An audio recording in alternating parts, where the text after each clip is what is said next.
Alors écoutez bien, parce que ce qu'il a fait pendant ces 4 années-là dépasse toutes les fictions d'Hollywood. L'émir a formé la DEIRA.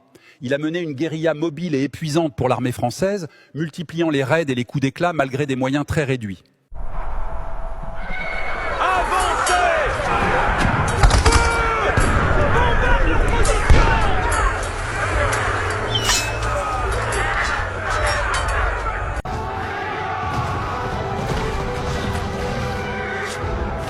Il a remporté l'une de ses plus grandes victoires militaires à Sidi Ibrahim, où il a quasiment anéanti plusieurs compagnies françaises. C'est la preuve qu'il cherchait à se battre et non à fuir. Si Abdelkader était un ami de la France, pourquoi aurait-il passé ses 4 ans à dormir froid, à manger des racines et à voir ses amis mourir au combat? Ce n'est pas un homme qui fuit, c'est un lion qui reprend son territoire. Le nom d'Abdelkader fait de nouveau trembler Paris. Il s'est effectivement replié vers la frontière marocaine, mais pour 2 raisons précises. Utiliser le territoire marocain comme base arrière pour soigner ses blessés et recruter des...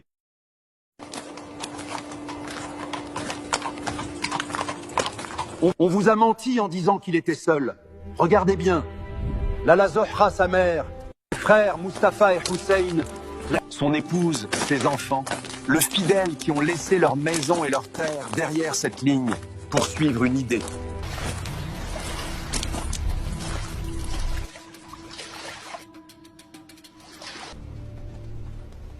Le sultan Moulay Abderrahmane ne lui a pas envoyé de tapis rouge. Il lui a envoyé des espions. L'émir arrive au Maroc comme un lion blessé qui cherche un rocher pour se reposer. Les tribus marocaines, portées par la solidarité religieuse, le rejoignent en masse, obligeant le sultan Moulay Abderrahmane à soutenir officiellement l'émir. Le sultan l'accueille par solidarité musulmane. Mais la France réagit violemment. Elle bombarde Tanger et Mogador en août 1844. Le sultan détourne le regard. On comprend qu'il va céder sous la pression des canons français. Abdelkader devient un paria sur sa propre terre d'asile.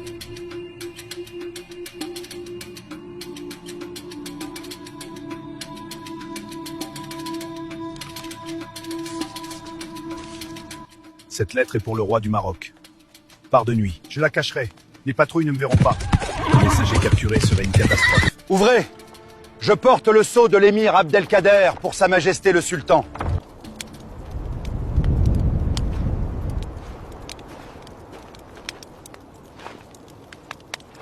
Le sultan ne lit plus tes lettres. Il écoute les menaces de la France.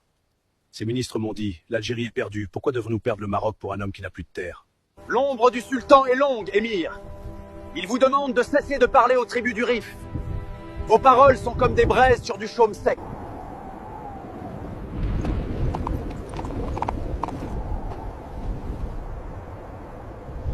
C'est à ce moment-là que l'émir décide de repasser la frontière pour revenir en Algérie, préférant affronter les Français plutôt que de déclencher une guerre civile musulmane. Il a compris qu'il ne pouvait plus compter sur les rois, seulement sur Dieu et sur son peuple. La trahison monte comme une marée basse. Le sultan du Maroc, terrorisé par les canons français, tourne ses armes contre l'émir. Ils nous ont bien cernés. Le chemin vers le Maroc est bloqué par le sultan, et la Mauricière tient la frontière. La trahison monte comme une marée basse. Le sultan du Maroc, terrorisé par les canons français, tourne ses armes contre l'émir. Je ne sacrifierai pas mon peuple pour ma propre gloire. Ce n'est pas une reddition par peur, c'est un acte de protection.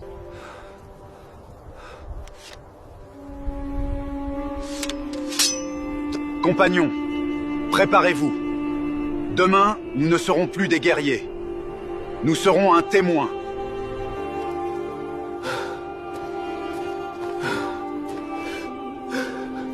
Nous ne vous oublierons jamais, notre guide bien-aimé. Notre cœur saigne de vous voir partir. Ne nous abandonnez pas. Nous vous aimons tant, notre guide.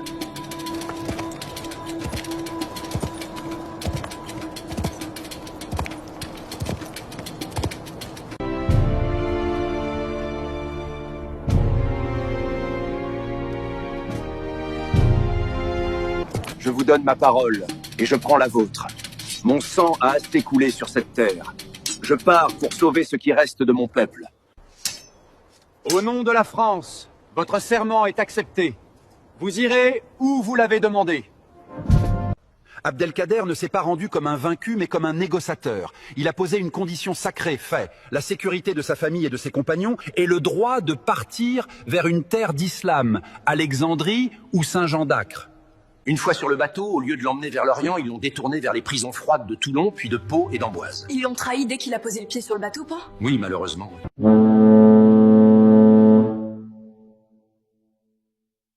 Ne pleurez pas sur mon départ. Pleurez si vous oubliez que vous respirez désormais le même air sous le même nom. J'ai planté la graine. Vous êtes la forêt.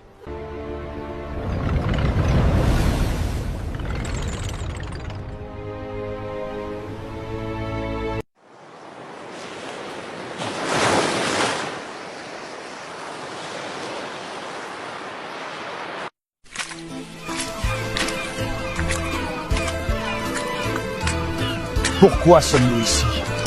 Notre serment prévoyait l'Orient, pas ces terres froides. Les ordres ont changé, Émir.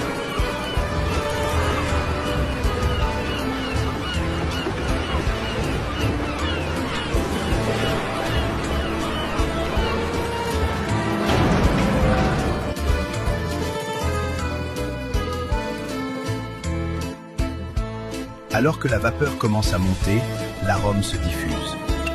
Ce n'est pas qu'une boisson, c'est un rempart contre le désespoir. Écoutez mes enfants, nous lisons du Coran. Répétez après moi. Au nom de Dieu. Maître, je peux lire la suite?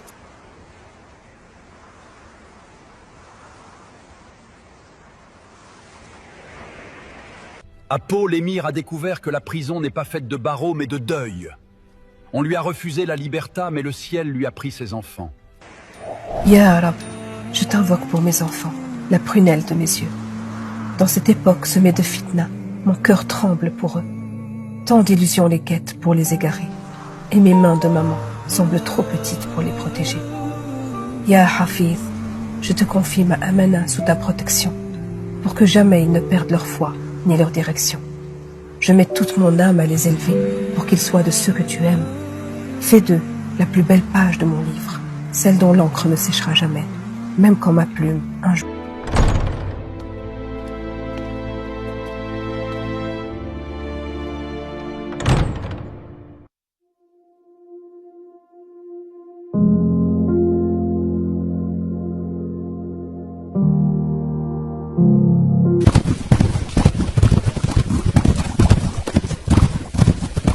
Émir, je viens vous dire que vous êtes libre. La France a réparé son erreur. Vous partirez pour l'Orient, comme cela vous avait été promis.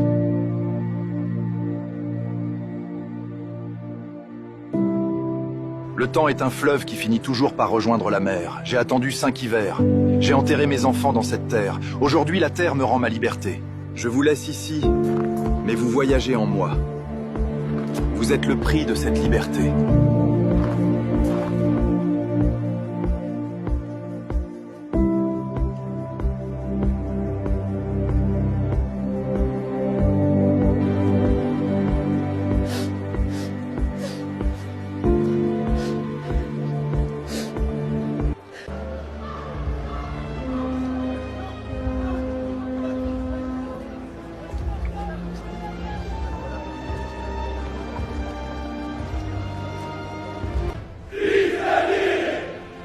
Peuple de Marseille, votre accueil me touche.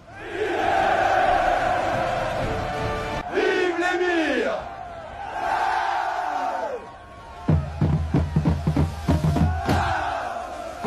Mère, donnez-moi votre main. Merci mon fils.